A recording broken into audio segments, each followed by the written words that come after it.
Bom, vamos lá, vamos mergulhar nisso aqui. Sabe aquele clichê famoso sobre sucesso e com quem a gente anda? Pois é, como a maioria dos clichês, ele esconde uma verdade bem mais profunda, mais complexa do que parece. E é exatamente essa verdade que a gente vai desvendar agora. Acho que todo mundo já ouve essa frase, né? E a fonte que a gente está analisando hoje, ela bate o martelo. Isso é verdade.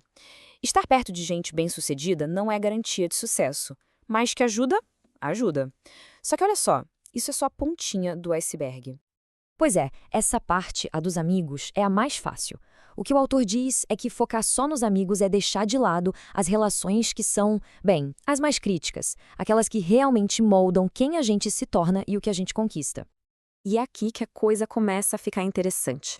Porque, pensa bem, como é que se lida com a família, que a gente não escolhe, e com o cônjuge, que é a escolha de maior peso na vida de alguém? É essa jornada que a gente vai fazer agora, por 3 níveis de relacionamento. Então, vamos começar pelo primeiro nível, os amigos. A ideia aqui é que conforme uma pessoa vai crescendo, vai mudando as prioridades. O afastamento de alguns amigos não é que a pessoa está abandonando eles, sabe? É mais uma consequência natural da própria evolução. Para ilustrar isso, o autor conta uma história pessoal dele. Ele lembra de um sábado de manhã, indo para o trabalho, passando pela orla do Rio de Janeiro, e vendo os amigos dele indo para a praia, sabe, com prancha de surf e tudo. Aquilo foi um sacrifício. Foi o preço que ele pagou pela ambição dele. Olha que interessante esse slide, porque ele mostra a diferença de perspectiva. Imagina só a cena, a pessoa começa a investir, está empolgada e quer falar sobre isso no churrasco. Para ela, isso é aprendizado, é crescimento. Mas para os amigos, vira o chato que só fala de dinheiro. E aí vem aquela frase clássica: nossa, como fulano mudou.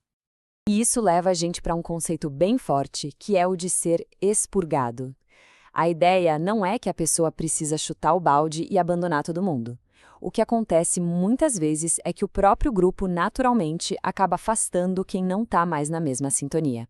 E segundo o autor, isso não é ruim. Na verdade, é um baita sinal de que a pessoa está no caminho certo. Agora vamos para o nível 2. E aqui o negócio fica mais fundo. Família. Aqui o buraco é mais embaixo. Porque, diferente dos amigos, família tem toda uma carga emocional, crenças que a gente herda, é um obstáculo muito mais difícil de lidar. Pois é, muitas vezes a gente carrega, sem nem perceber, umas crenças sobre dinheiro que vêm lá da infância. São aquelas frases, sabe? Dinheiro é sujo, todo rico fez coisa errada, e o clássico dos clássicos, na volta a gente compra, que praticamente todo mundo já ouviu.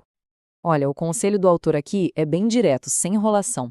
Não dá para ficar esperando a aprovação da família para correr atrás dos próprios sonhos. Isso não é pré-requisito. Ele mesmo conta que a mãe dele nunca viu um vídeo, nunca ouviu um podcast dele, e nem por isso ele parou. Então, o pulo do gato é esse aqui. É saber separar as coisas. A pessoa ama a família, claro, dá abraço, dá beijo, mas não pede bênção para tocar os projetos. Uma coisa é a afeição, o carinho, outra, completamente diferente, é a parte profissional e financeira. E agora a gente chega no ponto alto da discussão. O nível 3, o cônjuge. A pessoa com quem se escolhe dividir a vida. E segundo a nossa fonte, essa é, mais de longe, a variável mais importante na equação do sucesso de alguém. Pensa bem nisso.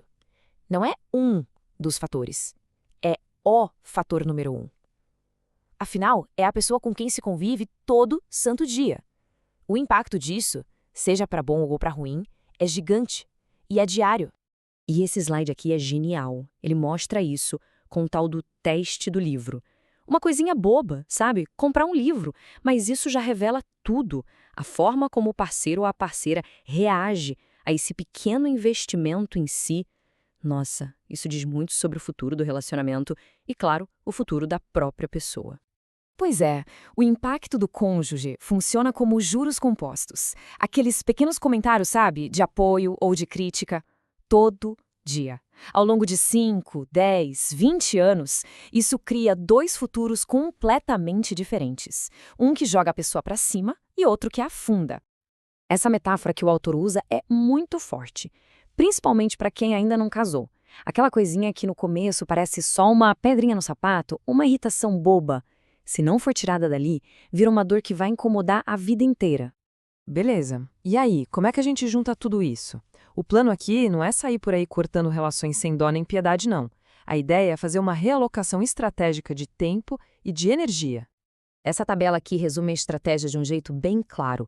Então, com os amigos, o lance é deixar o afastamento natural acontecer. Com a família é amar sim, mas separar as ambições. E com o cônjuge, bom, aí a escolha tem que ser feita com o máximo de sabedoria possível. E só para deixar bem claro, a mensagem principal aqui não é sobre excluir pessoas. O ponto central é foco. É um processo, sabe, gradual, estratégico, de dedicar a maior parte do nosso bem mais precioso, que é o tempo, para as relações que realmente constroem, que impulsionam a pessoa para frente. E a gente termina com essa pergunta que vai direto na veia. Não é sobre aquele amigo distante ou aquele parente que se encontra uma vez por ano. A questão de verdade, a reflexão que a fonte deixa pra gente é sobre quem está mais perto. A pessoa que está ali, do lado, todo dia. Ela está ajudando a construir ou a destruir a vida que se quer ter.